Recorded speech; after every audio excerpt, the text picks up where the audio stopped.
Hey, good morning. Good to be back with you. You know, I'm about 12 days out now from having my right shoulder replaced, and I'm so grateful to Dr. Joe Maletti, who did it, and his able assistant Aaron and Shelley and the whole staff there. They made the whole process easy with the excellence that they offered in terms of their care. And you know, another thing that I've learned a long time ago in terms of being able to successfully, I think, rehab and go through some of these types of operations. I can remember, again, 30 years ago, having my knee operated on, and things were not going well. And I can remember my good friend Henry Wickham came to me and he said to me, he said, here's a book on history, American history. He said, I think you'd really like it. He said, I know you don't read a lot of history at this point, but he said, try this. He said, I think if you really get yourself into it, you're going to really like it. Well, at that point, I was reading a lot of self-help books over 30 years ago, a lot on leadership development and things like that, really immersing myself into that. But I took Henry's lead, I read the book, and I have never stopped reading about American history since that day. I mean, I immersed myself in it. It took my mind off of the pain. It started opening new doors. There was just hundreds of ideas and stories in this book about leadership and the intestinal fortitude that men and women had at that time getting through the American Revolution. And so knowing that I was going to go through this operation, I went out and picked up this book. Rick Atkinson, a Pulitzer Prize winning author, and this is The British Are Coming. And so, you know, the men and women in fighting the Revolutionary War at that time, they find themselves at a point where, you know, we need resources, we need armaments, we need money.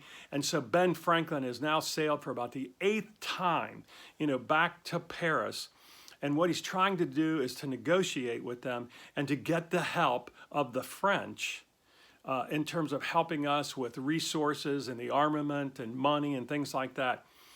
And when he gets there, he thinks that they are ready to jump on board. But what he realizes is they are not.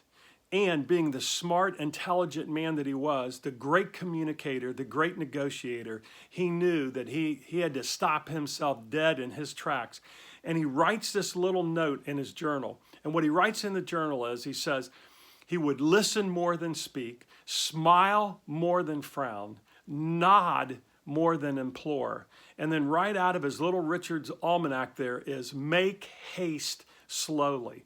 And I think what he was really realizing at that point is what we now call building psychological safety, or the idea of building trust up, you know, with your team or the people that you're going to be working with. And my partner Chet just wrote an incredible blog. I loved it, about psychological safety. So you can read more about that. But in essence, you know, what he was doing is he's saying is, I've got to listen. These people are not ready to start negotiating with me. I've got to listen to them. I've got to be curious. I've got to ask questions.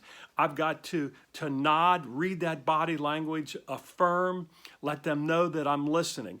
This guy was so smart, and it was such a wonderful lesson just in this little bit right there of what he needed to do. Make haste slowly. In other words, you know, be diligent, but at the same time, be smart. Understand that these people are not ready to listen to Ben Franklin. And he realizes that he has to utilize the skills of building psychological safety with them, so they will reach a point where they may want to start negotiating with him and listening to him. And so I say again, go on the Built to Lead website, take a look at this great blog that was written on psychological safety. And it's something that if you take a look in our families, you take a look at what's happening out there in business today, and I'd even venture to say, you know, it probably shouldn't be doing, but when you take a look at what's happening over there with the king and the queen and Harry and Meghan and all that. I mean, you're talking about psychological safety there.